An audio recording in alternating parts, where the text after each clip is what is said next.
ఈ నేపథ్యంలో ఆమెను తొలగించేశారు చాలా కీలకమైన సమయంలో.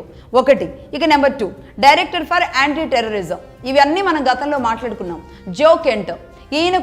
ఈయన అసలు ఇరాన్ పెద్ద శత్రువు కాదు, మనకి ఇరాన్తో ఇంత పెద్ద యుద్ధం చేయాల్సిన అవసరం లేదు అని ప్రధానికి అదే వాళ్ళ అధ్యక్షుడికి ట్రంప్ అల్లుడికి చెప్పినప్పటికీ కూడా వాళ్ళు వినకపోవడం వల్ల ఆయన జో కెంట్ రాజీనామా చేశారు. బాహాటంగా బయటకు వచ్చేసి అసలు వైట్ హౌస్లో జరుగుతున్న విషయాలన్నీ చెప్పేశారు.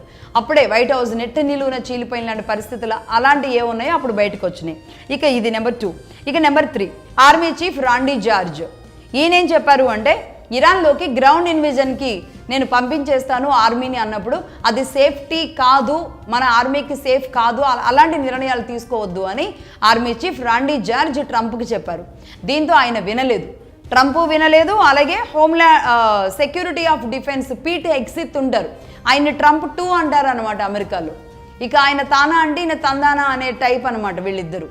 సో పీట్ హెగ్సిత్ ఇక్కడ వినకుండా వెంటనే ఇమ్మీడియట్లీ ఇలాంటి యుద్ధ సమయంలో ఎవరైనా ఆర్మీ చీఫ్ని తీసేస్తారా?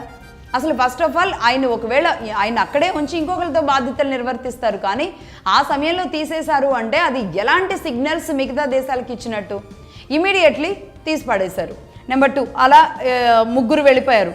ఇక అలాగే department of law and justice chief attorney general అంటారు పామ్ బాండి.